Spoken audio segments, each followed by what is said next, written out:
Hey there, welcome to the Ryan Kingsline Show. My name's Ryan Kingsline, and in this podcast, we interview amazing artists, creatives, and creators to find out how they tick and how they got where they are today. So sit back, relax. I look forward to sharing their journey with you.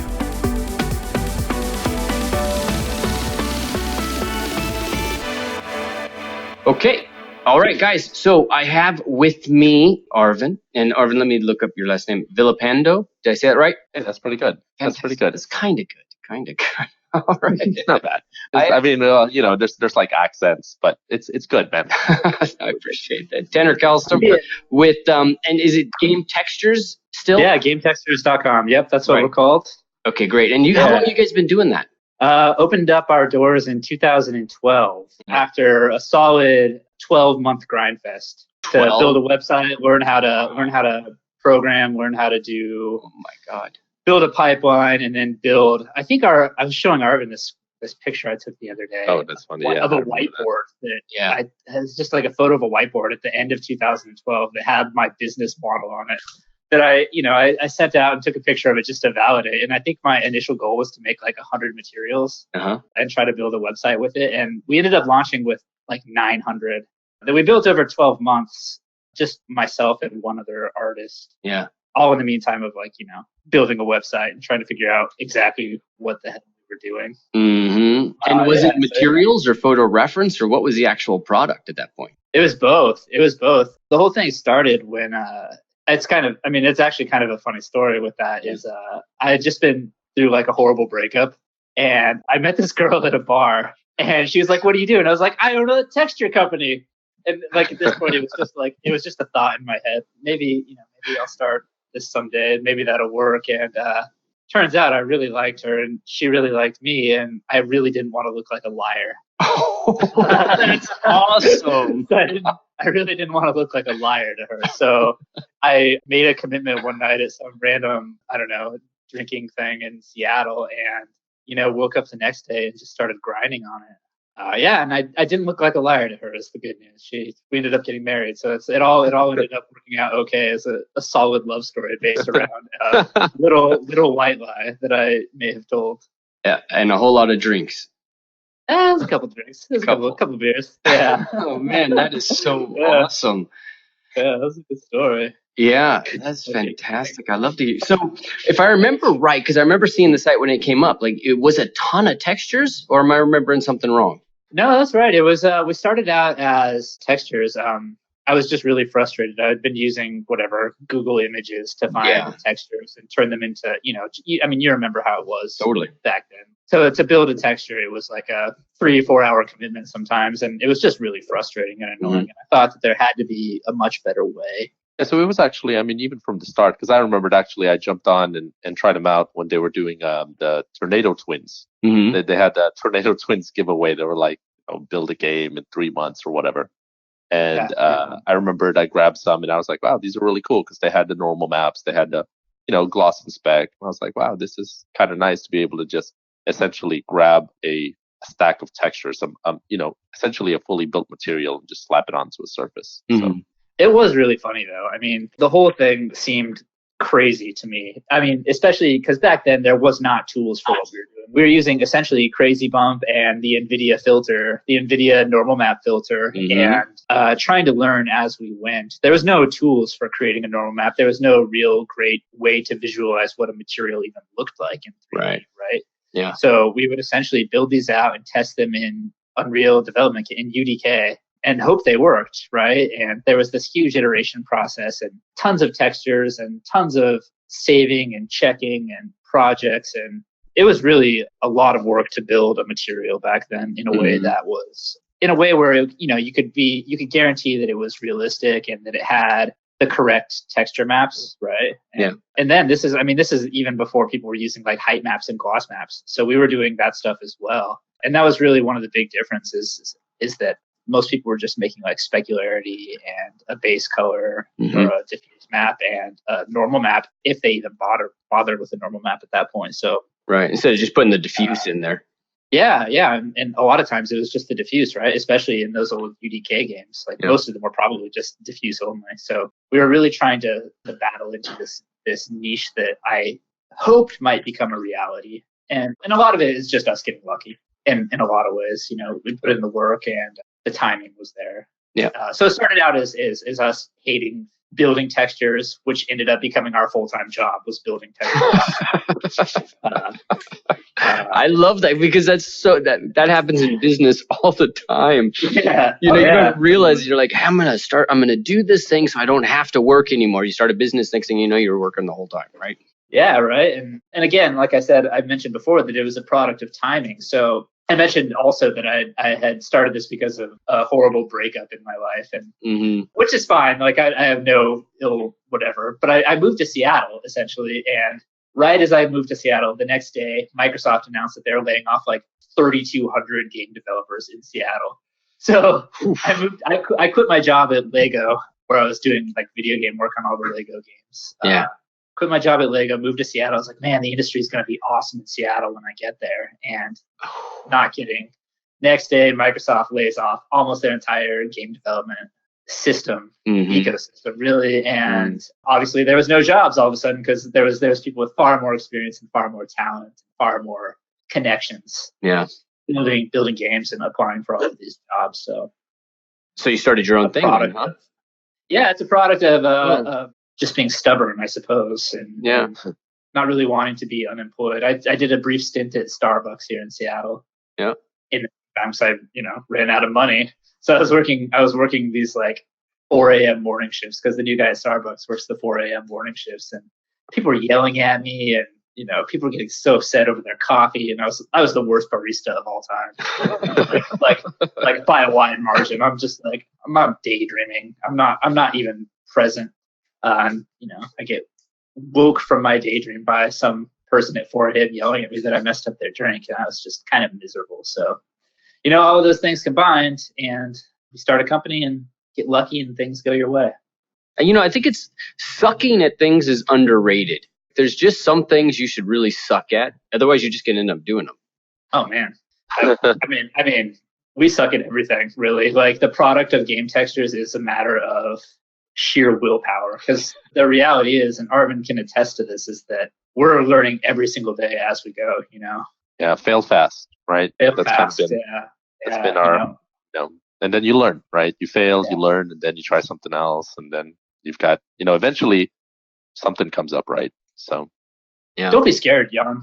It's really rewarding, and it's easier than ever, thanks to a number of things. Technology being part of it, and the other part of it being that, I'm not sure if you're in the US, Jan. He's in Europe. In Europe. Well, the economy is really positioned towards small business right now. Even in Europe, there's so many systems that work in your advantage. Yeah, Germany, right? There's so many systems that work to your advantage for business ownership.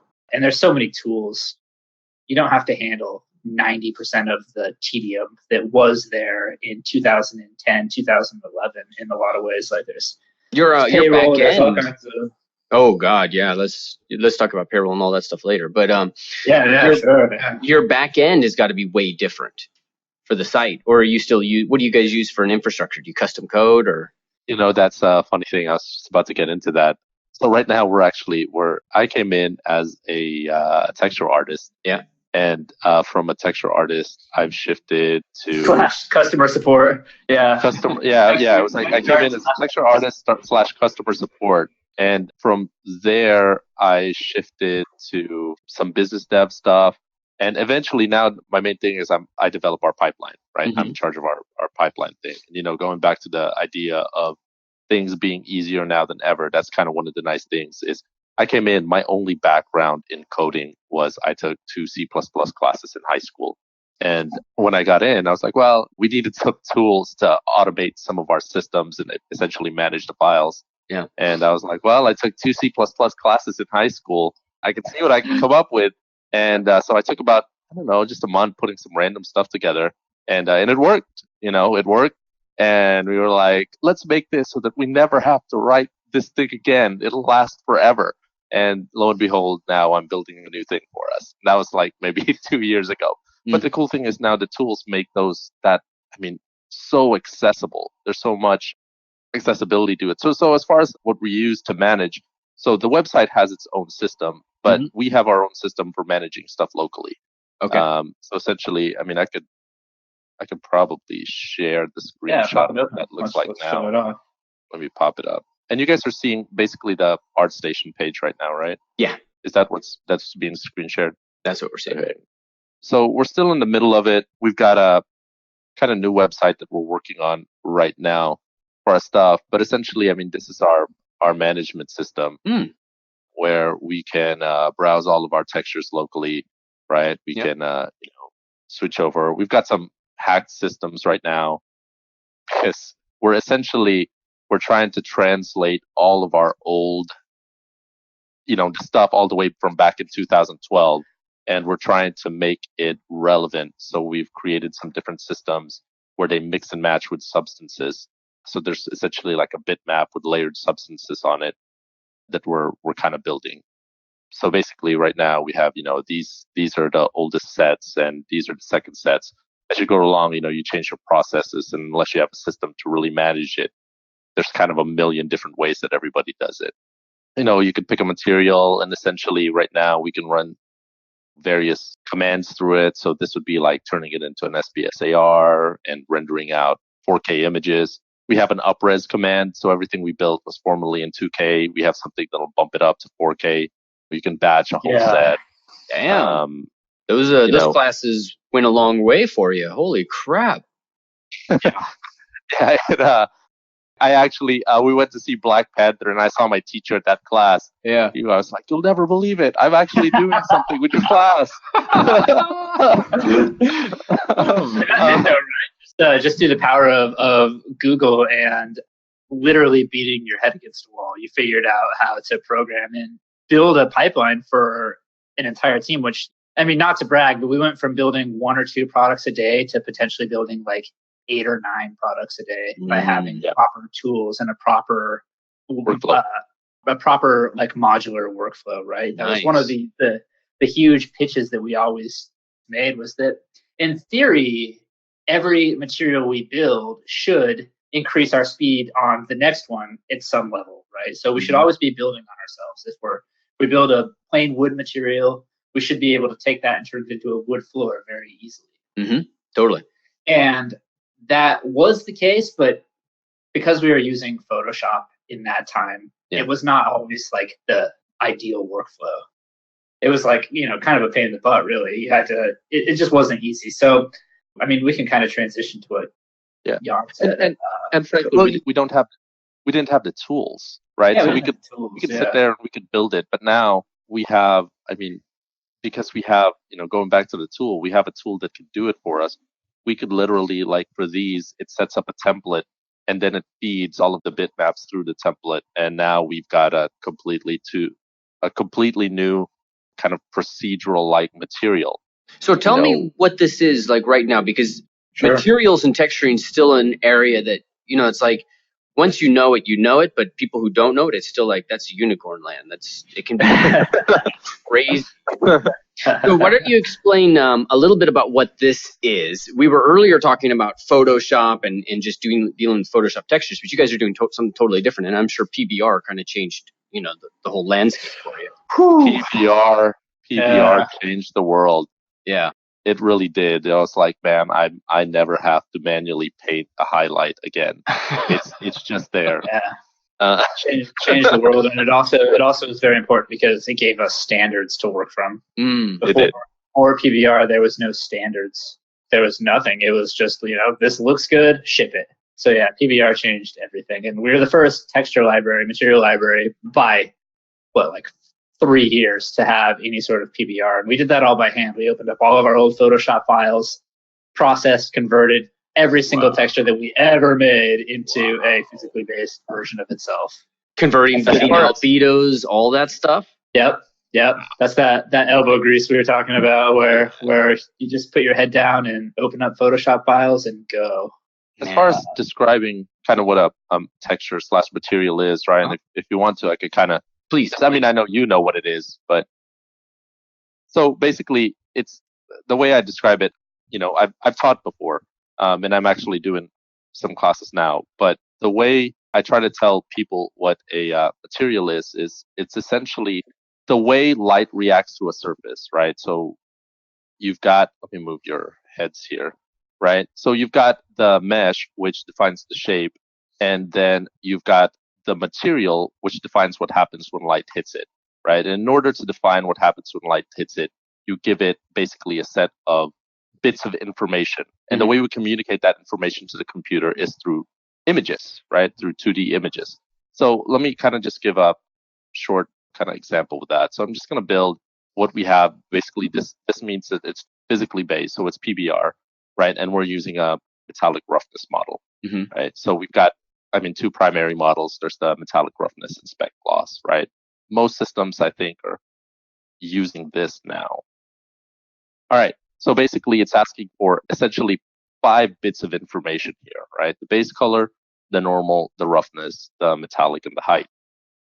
Essentially 5 images, right? 5 images or colors or some sort of square that defines how light reacts at these particular channels. And, so and I guess we should take a moment to here and say, like, the previous models for this were built on built on basically diffuse and specular, right? Yeah. And it was very touch and go. Right. And so those were approximations, and they were written probably 15, 20, I can't remember now. They were written a long ass time ago. All those calculations are written a long time ago. Yeah. And so now the primary thing is, and this will all change later, because all we're doing is we're working with models that help us get closer to, in theoretical or mathematical models, really, that help us get closer to representation. So normal, roughness, all of that could change, but right now this is, probably the best that we have. Right. It could change, and we think it will change, but I think it'll continue to divide within this system. It's going to continue to change within this paradigm where we're defining these key aspects of what a material is. And I think that what's going to happen is, and we've already seen some of this, is that they're going to kind of start to split away these more simplified materials like specularity and metalness, for instance, and split that into a few different textures to get more accurate results. So I think that this is a system that's going to be here for a little while, but I do expect for it to continue to sort of subdivide within itself as it goes, which is great for us. And the real nice thing about PBR is that the maps that we're defining are finally now based on physics. Right. So it's based on what's actually how light works on a surface. As opposed to, as you mentioned, the old method of specular is essentially we're like, hey, paint here to make it shiny. Add. Yeah. That was it, right? Like add more specular and add more white here to make the surface shinier and shinier. And it's not even a reflection. You're just like making it shiny. With the system, it's actually, hey, we want to define how rough the surface is, whether the light gets reflected when it hits it or the light gets diffused or etc. So here, we can, just to kind of give quick examples, we define the color, right? And it's going to react in this cube right here. So we're just going to add the roughness. The roughness is basically the quote unquote shininess of the material, right? So we'll put the roughness there, and I'm just going to put it to like a nice mid gray. Okay. Metallic is, I usually like to show it in spec gloss because honestly, spec gloss is more closer to the scientific model. It's closer to the scientific model, so it makes a lot more sense in defining it when you're relating it to physics. But metallic seems to be the kind of preferred method now for its simplicity. So metallic is basically what happens is the light reacts to a surface differently if it's a metal. Basically, the reflected color actually has a color, as opposed to when it's a non-metal. It's just this shade of gray, right? It's this dark shade of gray. Right. So instead of defining it in a whole map, we basically just say, hey, is it a metal or is it not a metal, right? So I'm just going to set this to 0 right now, right? 0 being non-metal, white being fully a metal. Okay. And everybody still argues, do you set grays And we set grays personally, but I know some people that never set grays for metallic. This is that subdivision that we're talking about, right? Right. Eventually, yeah, metallic is either white or black right now. Yeah. And that's simply not the case. That's not how materials react in physical nature. So, well, and the whole term metallic or metallicity or whatever, it's quite a broad thing, right? And so obviously they mean something else. It's just, this is the easiest thing since there's so much rendering that deals with metal. It's like this broadly totally applies mostly to metal, but this property can also probably be in these other elements. Well, the reality is it's just a tool. I mean, all of these things are just tools, right? And so you can use your metalness to get all kinds of cool effects. We do it regularly with textures where you can tweak your metalness and you can get some really interesting effects inside of a material. So, cool. Yeah. Here I'll define our height and normal map, which depending on your pipeline, so if you're more targeting towards film, you may have a stark difference between your height and your normal. But when you're dealing with game, they're usually fairly close. So with this one, we're just gonna basically make them parallel with each other. So I'm just gonna create B&W spots, right? So just a rough noise. And I'm gonna plug this into a normal map generator. So Substance has this new cool height to normal, which actually allows you to define the surface size, which is this whole other thing regarding pixel density. But it's super cool. It's super useful. It makes sure that everything is accurate depending on what your sample surface size is. We'll just we'll go ahead and tone down the depth. We'll say that this is, maybe 1.5 centimeters, so it's not quite so rough. And then we'll plug this into normal, and let's plug this into height. And then I'm gonna just give it, and then I'll start defining the channels, right? So the first one is the base color, which is simple. It's just the color that we see.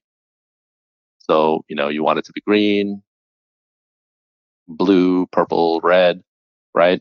Or you can add a noise to that. So let's say we take this B&W spots and we plug it through a gradient map.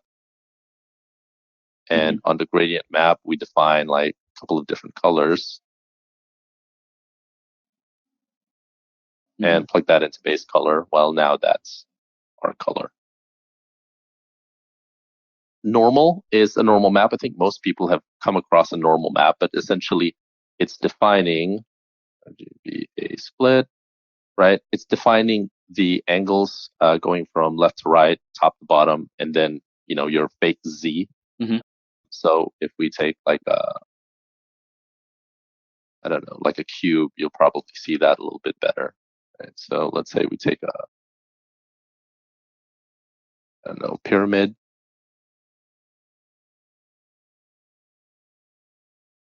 And I'm just going to increase the intensity here, like bake it, right? And now you can see on the left and right, basically, it's kind of defining the angle. So black is like, it's facing that way, white is facing that way. Green means that on the green channel, black is facing up, down, white is facing down, etc. So let's put that back in, and let's tone this down because now that's ugly. So then we've got the roughness channel, right? And I'm just gonna plug this back in the base color so we can really see what's happening there. Maybe desaturate this a hair. So now on the roughness, right? Essentially, as we bring this down, you'll see that the surface gets more and more reflective until when we hit 0, it's fully reflective as a material. As we increase the scale here, let me turn this down again a little bit more so you can really see that reflection. As we increase this value, the reflection gets more and more diffuse. So as we pull this up, what you'll notice is the reflection kind of gets blurred and spread throughout the surface of the material until, you really can't see the reflection anymore. And eventually, right, there's still a highlight. That highlight will dissipate too until it's almost matte. Metallic, like I said, basically with metallic, you have a colored reflection. So metallic materials, they're actually, scientifically, they're black. as far as the diffuse color, and you're only getting a color from the specular from what's actually bouncing back. So what you'll see here is as I increase this value, the property of that material kind of changes. Let me decrease our metallic value or our roughness value here to more display that a little bit more. And then lastly, we've got our height, which sometimes for game, having a normal map is enough, right? And it kind of gives us enough shading values for the surface. Mm-hmm. But occasionally we want a little bit of depth. So let's say this was actually a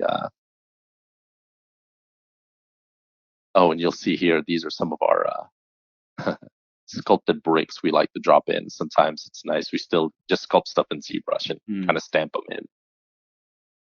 But let's go ahead and grab just like a brick generator, and let's plug this in. Right? And you'll see it's got the kind of nice angles there. Mm-hmm. But if you look from the side, we're really not getting a lot of depth. So if we plug this into our height map, and I go ahead and turn on just edit and increase the height scale, it'll give like that fake depth. And that's what the height map is primarily used for. So, the collection of these different images is what constitutes as a material. Now, there's a million other channels that you can define. If you take a look at here, right, we've got, let's see, channels. We've got specular level. We could have like a subsurface depending on the shader. We could have translucency, opacity. But for standard material, these are the kind of 5 textures that we're looking at. Mm-hmm. Awesome. So that's kind of just a brief overview of, like how a material, what it means when we're saying a material is basically these set of textures. Well, I have to say it's probably one of the best answers I've ever gotten to, a question with 5 words in it. What is a material? So that was great.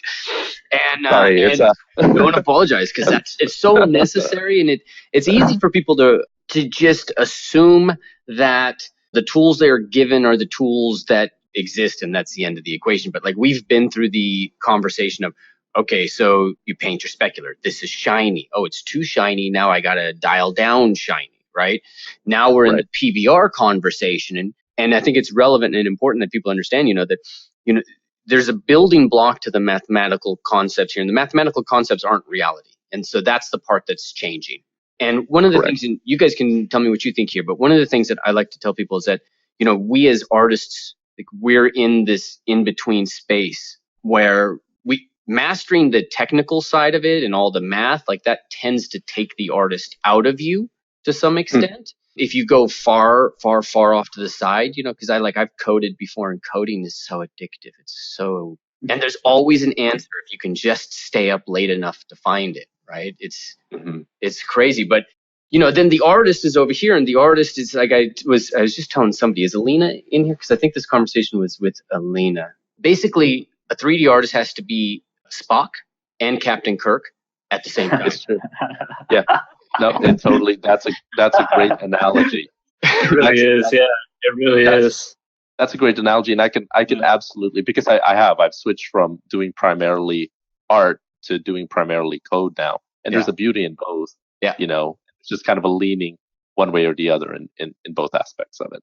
Yeah. Well, I think what comes is this perspective of this realization that everything is just a tool, right? And I've noticed as my career went on and on that I feel so comfortable with most technology. Like, if you were to give me Modo or Blender or whatever, I could hop into it knowing only Maya right now. And I'm pretty confident that I could be making pretty nice renders within just a day or two of messing around with it. But it's all about learning tools and getting that perspective and that confidence with what you're doing.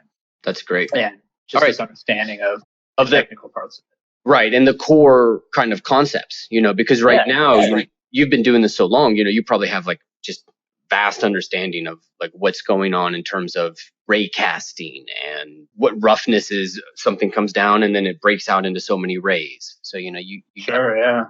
So tell me now, at gametextures.com, what's the product that's being sold now? Substance files, textures? Like, what's the product that's there?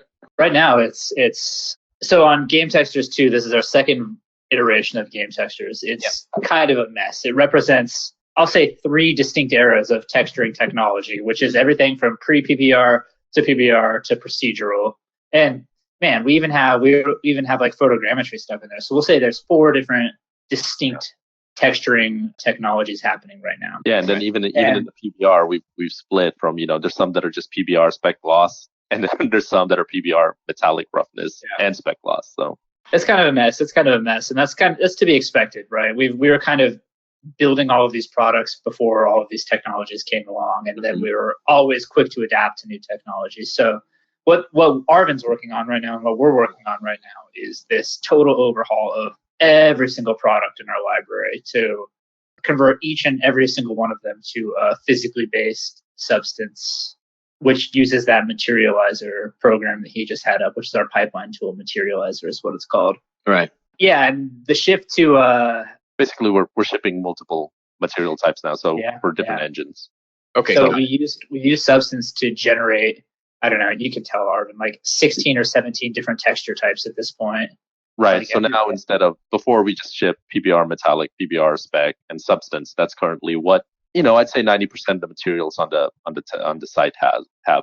In this new iteration, we're shipping specific types or specific render engines. So when the new site launches, which hopefully will be sooner than later, we'll have substances and we'll have textures, but we'll also have something that say, hey, this is a redshift material, or hey, this is an octane material, this is a cycles material. Right. And it would be, an instant import to pull in and apply that texture. And that's why you had to kind of build your own side of it, so that somebody could come to the site. So basically, tell me if I'm correct. Somebody comes to the site, gametextures.com, and let's say they're V-Ray, and they see that texture. So if they were to export if you pull something like that right now, there might be differences because the map's not.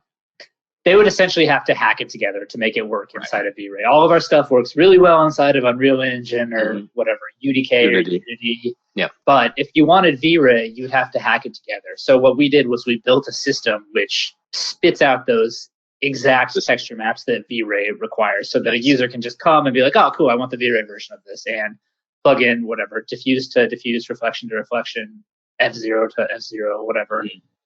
The specific maps, and then just eliminate that whole part of the process for them.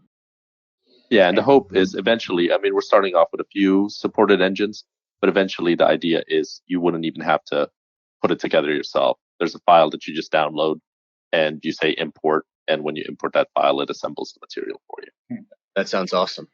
Yeah, it'll be interesting. It's kind of this methodology we're looking at right now is the game industry specifically is transitioning away from the actual creation of materials in a lot of ways. There's a lot of people that are doing it, but with implementation of new technology like Substance Painter, the real push is to eliminate the whole technical part of material creation. And that's not to say you shouldn't learn it, because you absolutely should learn what this is.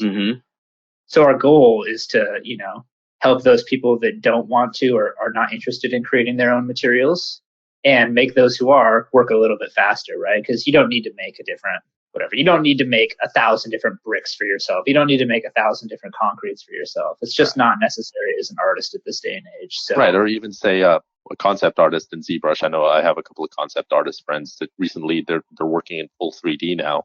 They'll go into ZBrush, then they'll hit export to Keyshot, right? They don't really want to have to sit there and construct the metal. They just want to hey, here's the metal that I want. It's, it looks like old rusted steel, and they just drag and drop it to that section. And so people can kind of focus on what they're good at and what they want to do. Yeah. Like a character artist, you don't really want to, because, obviously I did ZBrush workshop. So I actually started off, I wanted to be a character artist. That was my thing. That was my jam. Yeah. Right. But eventually you're as if you're working on a character, you're man, I don't want to stop working on my character so I can build 12 materials so I can slap them on this character and then figure out something is wrong or something doesn't look right and have to go back and remake it, right? Let me just slap some stuff on there, see if it looks right. And then if I need to, I can tweak it. Right. Yeah, that makes a lot of sense. Mostly what we're concerned about is making sure that we understand where the industry is going. Yeah. as far as production, right? And I'm guessing all of these people in this chat will be involved in production at some point in the near future. And you're seeing Substance Painter as kind of the big play, or something. I see it as a massive play. Absolutely. The amount of products that studios are making now, like materials that studios are making now for themselves, is just at the absolute bottom of the well. Like you don't need to use things. They use services like us. They use services like Substance Source, right? Mm-hmm. Like they don't need to be spending time on all of these products. And what matters to a studio is production speed. So if you can say, hey, let's just, I saw people talking about it earlier, AK-47 material. Mm-hmm. This AK-47 model is going to take 5 materials. We need a plastic, we need a wood, we need metal, we need a rusty metal. Those are 6 different assets or 5 different assets you need to build in order just to build a single prop. Right. And you don't have to be a mathematician to take away what kind of production value that looks like. Like it's a lot of work. And, extrapolate that to an entire game itself, or an entire scene or entire movie. All of a sudden you're spending tens of thousands of man hours building materials and building these things that aren't necessarily the best use of your time. If you could tell me, hey, you could build 30 props, or you could build 1 prop and 6 materials in the same amount of time, what would you pick from a production standpoint? So I think that it's important to understand what materials look like and what all of this looks like. And, if your heart is really into creating materials, get into it, because it's awesome. I mean, it's really one of the funnest things you could do. As far as production, though, I think that Painter is where it's at moving forward. Yeah, one of the great things about Painter is now you're stacking materials, right? As opposed to beforehand, where you're literally painting in every single channel to make sure every channel is correct, right? I remember before, I was working in, and this was even in Didu, right? I was working in Didu, mm-hmm. and I pull in the channels, and you could kind of somewhat layer materials like in Didu 1, right? You could somewhat layer materials and do some procedural techniques on them. But at the end of the day, I'd still come in and I'd still, do some manual painting on stuff.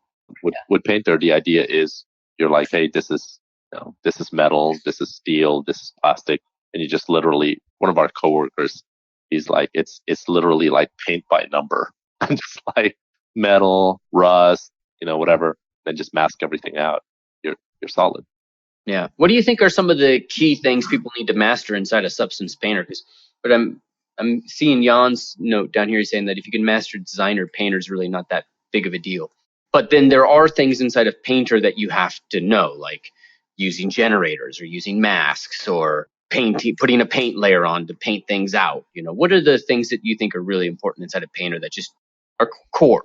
I can handle it from an existential standpoint, and Arv can probably get into the technical part of it. But our job as a texture artist in building texture is only to give context to a world and give context to an environment. So from a very top-down perspective, you should be looking at being able to tell a story with your tools and the tools that you have, and using Substance Painter to broadcast a story. Nobody wants just a metal, a stop sign, right? That's not interesting. People do want to see like a stop sign with bullet holes, right? If you're using Substance Painter, your focus can't all just be on generators and can't be on using the procedural elements of it. You still have to be very focused on building a story around everything that you texture and making it give context to a world or a scene. And and then I'm sure Arvin can get into the technical stuff there. Yeah, sorry. I realized I was like, nobody's talking anymore, and I realized I just didn't I stopped scrolling for some reason. Yeah, so, no, they're going hard. We have a lot of questions. I didn't know if there was anything there I was missing, but anyway. So if you were asking something while I was doing stuff, I apologize. I completely missed it. No, the question's real. Just what's the couple of things that people really need to know in Substance? I would say in Painter, right, the main thing is, and I see this in student work, is the thing people need to start doing is when they start, what I initially see is they heavy hand a lot of detail, right? As Sanders saying, you're trying to tell a story, right? And when you heavy hand a detail, it's kind of like, if you're telling a story, it's like, if I was telling Jack and the Beanstalk, I'd be like, once upon a time, there's a boy named Jack, and then the giant fell down the beanstalk, and because he chopped it down, and he got the golden goose, the end, right?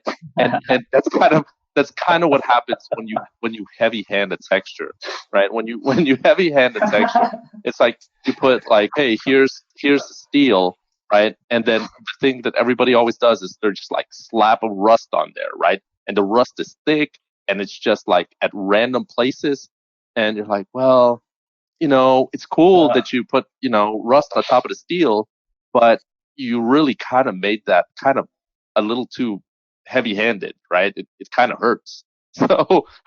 So the idea is subtle layers, right? That's kind of what I tend to say is, hey, a lot of subtle layers goes a long way. The kind of balance that I try to explain is, if you're putting it in a lot of places, just as a general rule, right? If you're spreading it over a lot of places, thin out your opacity. Don't make it so thick. Mm-hmm. If you're making it thick, then make it gather to specific places and don't make it go everywhere, right? I think the thing that people really need to master, if you're just talking painter, is that sense of balance, right? If you can get that balance of adding subtle layers of detail without just wanting to like be very harsh with it, I think you get a nice, even, good-looking piece. I'm surprised we both took the artistic route there, because I totally agree with you. Subtlety is the artist's best friend, and I had a great teacher in school in like 2009 who explained to me one way to think about what you're creating with the texture is essentially you have this opportunity to reward your viewers with what you're building, with art in general, right? It's this opportunity to reward somebody for stopping and taking a look, a more detailed look, a second look, a third look, and saying like, hey, wow, that's really nice that somebody put in that extra little detail. It's subtle, and I never would have saw it if I didn't stop and take a look at it. And that's really one of the key principles to video game art in general. Is it's really easy to make a generic world, but it's not easy to make a world that's going to make people stop and say, hey, these people really put that extra thought in there. And sometimes that's just a single detail, right? Sometimes it's just a little thing, little broken nail or a chipped brick or something like that. It's just a little thing that can make all the difference in the world. I love that. So there's two concepts there, guys, that I think are really important for us to get. And one of them is the idea of being heavy-handed, which is like the Cliff Note version of the story, which, doesn't have all the details. And then the other one that Tanner was talking about was this idea of rewarding people for spending time on your work, right? And that's the devil in the details. But I think that's a fantastic way for us to look at that, because everybody here is grinding on their models, and we as artists, we might be thinking, all right, shit, I'm not fast enough, it doesn't look good enough, I should be, we have all these expectations, all this crap and baggage. But really, this is a great way of looking at it, which is, if you're going to tell a story, tell a story, do it right, tell the whole story, and reward people for listening, for taking the time. That's a great way to phrase all that. It's a nice thank you to the viewer, and that's what we're doing, right? Is we're building art for viewers, and whether it's just a video game, whatever, AK-47, or you're building like a crazy orc model or something like that, spending that extra time to put in that extra detail is, and it doesn't even have to be a big detail, right? That's what makes art so interesting, is that you can really make it rewarding to look at and make it really inspiring to others with just very simple touches. You'll notice, to add to that, you'll notice a lot of experienced texture artists, if you post your work, their comments will be regarding really small details. They'll be like, hey, I really love the way you added a small little chip in that corner. Or I love the way that in this particular spot, the moss gathers. And when you don't know what to look for, you initially look at, what in the world are they talking about? Why are they paying attention to that? But that's kind of where it leads, I feel like. Yeah.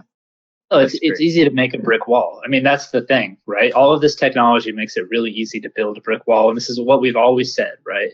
Is that you can build a brick wall, it'll look like a brick wall. Well, how are you going to make it look like art, right? At what point does building something procedurally still maintain its artistry?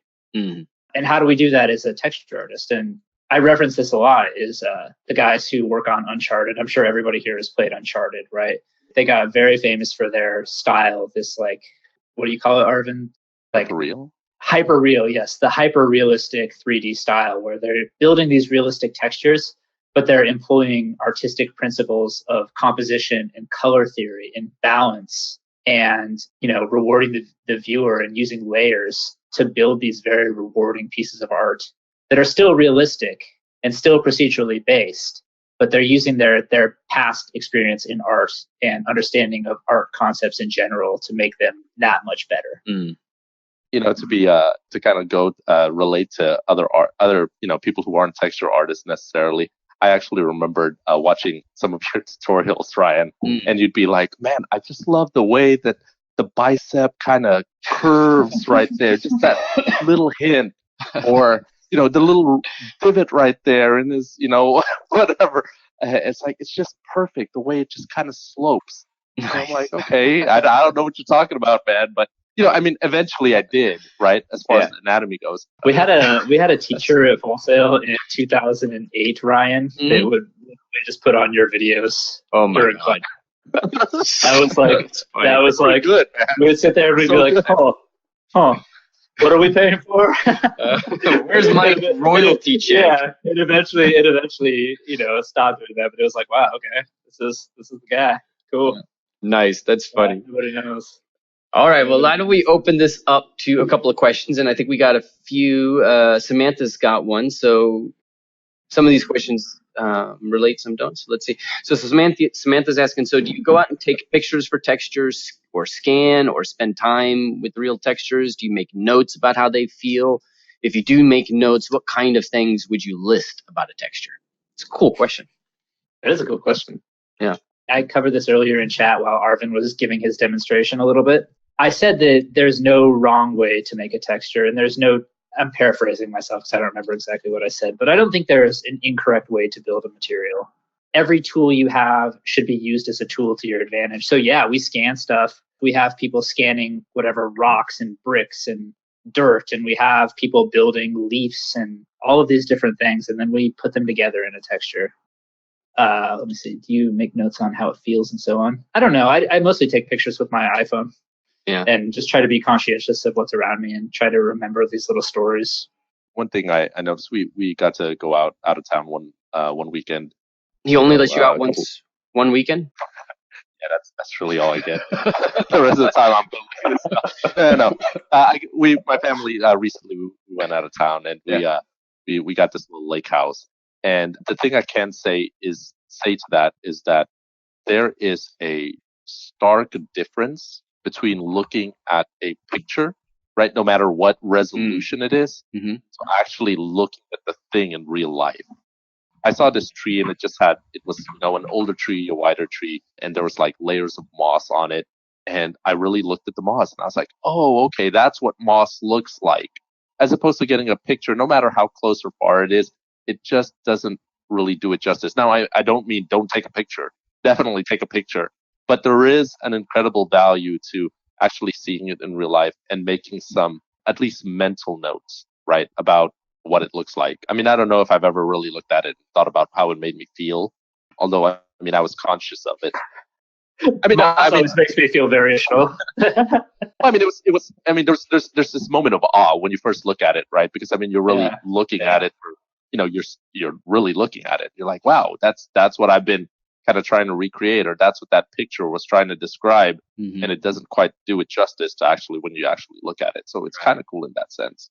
I think there's value in being outside and value in finding those materials by yourself and seeing them with your own eyes and just thinking about them. I don't know that I've ever taken notes with a notebook touching or anything like that. But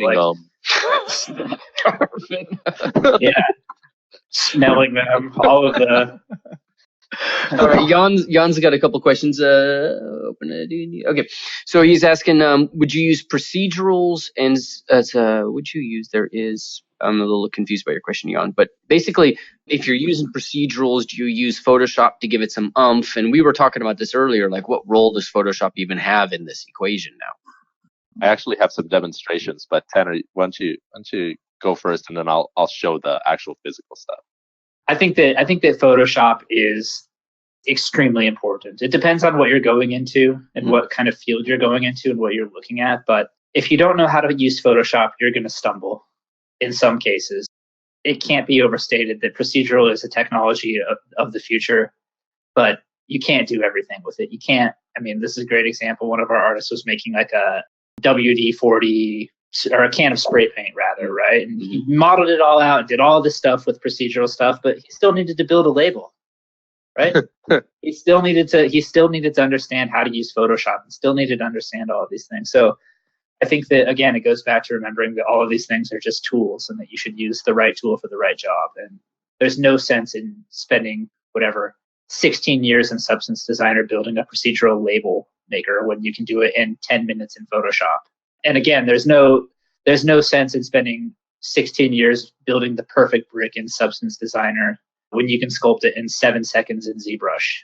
It's just there's no sense. So it all comes down to understanding the technology and understanding how best to employ it in a certain situation, which is going to both speed you up and give you the quality that you're looking for. And there's some answers there's some ways that are right and some ways that are wrong, and that's all part of just gaining experience and using this technology to move forward, challenging yourself. Cool. I'll say this. First of all, we still are very dependent. Let me pull your basis real quick here, because I have it on the same area. I have Designer, right? But there's still some very high value. I'll speak to Photoshop in a second, but there's still some really high value in sculpting, like actually going in and sculpting. Like I said, for our stuff, and so we did these. I don't even remember who did these brick sets. I think this is Matt, right? But basically, we did a brick set where we just laid them out and we just kind of swapped bricks. I mean, you could just as easily. I mean, I think we did ours in Designer, but honestly, you could go to Photoshop, get some great snapping, and pull these things in and kind of just lay them out brick by brick. No, he used Mudbox for those. Mudbox. Oh, okay, he used Mudbox to sculpt them. Yeah, but I mean, you could go to Photoshop, create a 2048 by 2048, and just slap these bricks in a row, and use a height blend between each layer, and generate a great texture out of them. I'll show you guys this. This was one material I built, and somebody was asking for this like ruined rubble type surface, and it's actually what's in this scene, right? This wall right here, but. This always freaks me out when I see this many nodes. I'm just like, God. You see that one that Mustafa just posted in there? So beautiful. No, I didn't see that link yet. Oh my God. Let me see here. I think something is a little wrong with the way this is getting defined right now.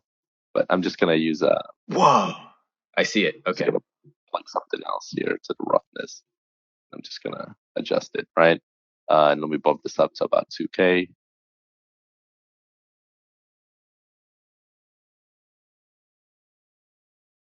And I think my normal map here is flipped. Story of our lives. So yeah, it's an interesting thing. The things we have to do to get the normal maps all facing the right way. Yeah. But essentially, this is a sculpt. This normal map, which isn't generating, right? Let's see. It's an old one. Who knows? Here we go. Oh, okay. This normal map this is a sculpt. This was a ZBrush sculpt. I took it in. I sculpted each rock, right? I kind of plugged it into where it needed to go. And I used ZBrush for it. And then I just brought it into Designer. So here are the sculpts. So there's a toggle to switch between the two. You can switch between clean and damaged.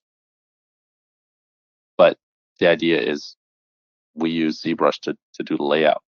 There was actually one artist on Horizon Zero Dawn that did a couple of textures for game textures, Stefan.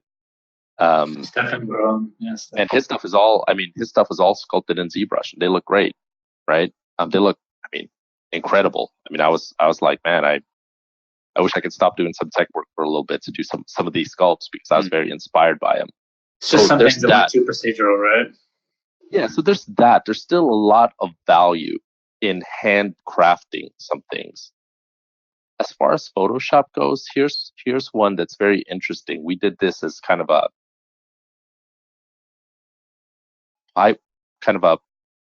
we built essentially a new type of pipeline. So we could create a bunch of materials in a set. And so what we did was we built these patterns in Photoshop. We built a bunch of patterns in Photoshop, and then basically you could switch out the patterns and the tiling pattern here would change in the material. So we had this where it was like frame squares. We had one that was like a Cumberland square or whatever else. But you can't build this pattern in Designer, at least not easily. So we had to go into Photoshop or Illustrator or whatever else to build out these series of patterns. Mm-hmm. So I would say Substance Designer is a great hub, but we try as a philosophy to not depend on it solely. We want to be able to pull from other sources as needed. Got it. That's a great example because, in fact, actually, one of the students and I were just actually going through and creating tileable floors like this, and it's a process. Yeah, it's design. I mean, it really is. Yeah, it really is. And this is when you pointed out. Yeah, man, the amount of we do a ton of pre-production just to make this easy for ourselves, so we can sit here and figure out exactly how we want to build it. And our goal is volume and quality at a lot of levels, right? So. So a lot of pre-production goes into these processes, and just drawing it out. I used to do this with my UV maps when I was hand painting things in Photoshop. I would sit there with a sketchbook and literally sketch out what my UV would look like and my texture map would look like, so that I could make sure that I was using everything that I knew properly. Right? I don't know. Yeah. Awesome. All right. Gregory's asking, the game industry makes an effort to make textures and objects aesthetically pleasing, but do you see in horror games, for example, a market for aesthetically unnerving materials? Imagery that causes discomfort? Like, how much is it aesthetic? What's the example there? I follow a couple of artists on ArtStation specifically because they have creepy looking, not materials, but creepy sculpts. They're not blatant. You look at them and you're like Ron Muick, not that he's on ArtStation, but Ron Muick. I mean, you look at the stuff, and I love his art, but you look at it and you're like, this is just weird. It makes me feel like uncomfortable inside. What are those disgusting eyeball things that Matt made for Halloween that one time? Oh, that's right. He did some creepy eyeballs. Those things are fun. I don't even know where those are.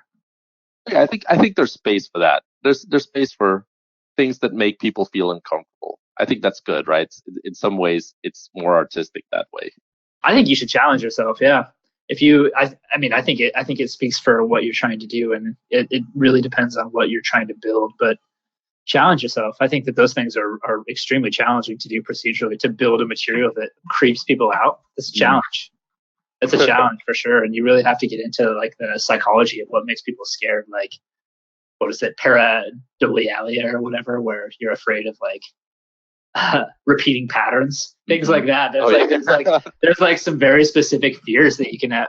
There's some very specific fears that you can have, and you can exploit. And we've messed with that a few times. It's actually kind of funny. Yeah, Daniel Steiger has recently done these too. These are pretty cool. Tryptophobia. Tryptophobia, that's what it is. Tryptophobia. Yeah. You can really take advantage of those like very primal fears and really have a lot of fun with it. Gross. And there's definitely like a whole genre for this. So guys like Chet Zar, who's a painter. And then there's that guy who used to live with Leonardo DiCaprio. I forget what the painter's name is. I don't think he's with us anymore. Polish guy, I think. And so, there's definitely a whole genre, to all of that. So that's pretty cool. All right, let's check out. I love seeing what people can do with texture, right? It goes back to what I was saying, where you tell a story, give context to a scene. Yeah. I also am super inspired by people who can just build a texture and make me feel freaked out by it. That's impressive. Sweet. All right, Josh is asking about photogrammetry in material creation. You mentioned that you do some of that. And do you think smartphones can be used for it, or what do you see as a direction for that in the future? Again, another tool. We tend to find photogrammetry to be very cumbersome in our production pipeline. It's slow and error prone, meaning you can spend 2 or 3 hours building a photogrammetry material and have it not turn out. Yeah. And that's a high cost of error. So what we tend to use photogrammetry for at this point is for building specific pieces of a material. Somebody posted it in chat above, that leaf material. Mustafa posted it above, showing how we use hybrid scans to build procedural materials. So I can post it again real quick in the chat for people looking. Oh, I can search for Tanner. You can, or you can open it up, Arvin. Yeah, let me post it. So essentially what we started doing is, instead of trying to build entire materials out of photogrammetry, there it is. Yeah, it's the one on the far left. Yeah. Instead of building entire materials out of photogrammetry, we decided that it was much more cost effective for us to build individual pieces of a material out of photogrammetry. So in this one, you can scroll down and we have these extremely high resolution scans of each leaf and stick, and even going down to the mud, right? And we use those in Substance Designer to build a procedural material and layer them properly and tell a story with those assets. So I think there's value in it. For us, the cost is, or not even the cost. It's like the risk of it isn't worth it. You don't get this, right? You can hit randomize on this material. You don't get an entirely different thing. You can change the color of it. You can change how much mud there is. You can make it covered in water. You can do all kinds of cool stuff with it. And if you're just doing photogrammetry, you get one version and that's it. Maybe you might not even get that. So got it. Yeah, the other thing about it is it's scalable, right? So right now we're at 4K, but eventually, we're going to hit 8K, we're going to hit 12K and a 16K or whatever else, right? And that's a nice thing, is when you're just sampling portions, then all you do is you just expand your sample, as opposed to if you captured the whole material, right? Like each of these leaves are probably coming in at maybe at least 2K, right? So that means, hey, we could essentially scale up the sampling size of the texture procedurally to 16K and not lose resolution. So it makes it scalable. Fair enough. So every tool has its position again, and that's kind of how we look at our pipeline, is by making sure that we're building these things once really well, instead of having to rebuild them over and over and hope that we land on the correct version of itself. And you can see, look at that graph. That's some craziness right there. But Edison's asking about adding some stylizing to Substance Designer, making it look more like a traditional painting, or adding some element of that to it. Go nuts, Arv. That's actually, when I first started Substance Designer, that was all I did. All I did was, I was trying to push it to see how much stylized looks I could get out of it. So, we're talking about this internally for a lot of stuff. So this is my stuff. It's so old, right? But this is the original stuff I was doing procedurally in Designer. I just wanted to get that. This is procedural, yeah. Okay. For those of you that are curious, you're like, I want to see it. I don't know where this file is anymore. I have no clue. And then we did also. I did grass, so I was doing hand painted grass in Designer, right? So the short answer is yes, it's possible. The long answer is I don't know how useful it is to build it that way. There's definitely some use to it, meaning, you could possibly take layers of a material, paint it in Photoshop, right? Sculpt stuff in ZBrush, paint it in Photoshop, and then kind of stack it all together in Designer. Or even use the procedural methods for painting on top of your painting. Or maybe procedurally add moss, or procedurally add, pebbles on certain sections of it. Designer isn't tailored for that workflow, but it can do it. It can do it. It is possible. I just don't know if I would say it's the most efficient way to do it. Well, it's kind of where we get back into using the right tool for the right job, right? And in the end, can Substance Designer, it's great, but can it really compete with doing a real stylized sculpt in ZBrush? Right, exactly. At the same speed and get the same quality. Or a hand-painted texture in 3D coat, for example. Exactly. Yeah, exactly. Using the right tool for the right job, and making sure that you're thinking about your project before you start it, and you're not trying to, fit a sphere into a square hole, right? Yep. Yeah, I mean, like I said, that's it. There's always room for proceduralism in it. Like, for example, you create, something like this, right? This is what we did on a live stream. You build something like this, and let's say the rocks, you want to put that on a procedural layer that kind of add in as you go. Well, that's something that you could do. Or you want to, adjust the dirt to where there's more or less dirt, right? But essentially, there's two different layers of material that you kind of blend back and forth. You can still add it. Yeah. So got it. Great. Okay. Use the right tool. All right, guys. I think that's about all the questions. I don't think I missed anything. And also, yeah. To be fair, you can feel free to email Arvin and myself. Awesome. It's part of our entire ethos as a company is to be responsive and respond and help where we can. Yeah. So I'm Tanner at GameTextures.com, Arvin at GameTextures.com. We're happy to respond and help you, give you feedback, critiques, to do what we can. So if you want to ask questions, specific questions, go nuts. We're happy to help. All right. Tanner, Arvin, man, thank you guys so much. This is one of my favorite sessions. We got to really dive in and not just fun. Talk about somebody's work, but we got to talk about the whole spectrum. I really appreciate that. It was fun. It was a ton of fun. Thanks, Ryan. Yeah. It's nice to be here. Yeah. Thanks, everybody. Thanks for the great questions and thanks for your interest. Thanks for hanging out, guys. All right. Head over to GameTextures.com. That's where you guys can find them. You got the email addresses in chat if you're here watching chat. Yeah. And we have a free membership too. So it's great for students. Great for students if you don't want to spend money. Come on over. Do what you need to do. Sounds good. All right. Take care of yourselves. Thank you again, guys. It was absolutely amazing. All right, thank you. Take care, guys. All right. So I want to thank you so much for being here, for taking the time, and for listening to this podcast. And I want to ask a couple of things from you. Number one, make sure you leave a comment or you rate this on iTunes, Stitcher, wherever it is that you're getting this. That's going to make a big difference in helping us get the word out and get people to know who we are. All right. The other thing is I want to make sure you know where to find us.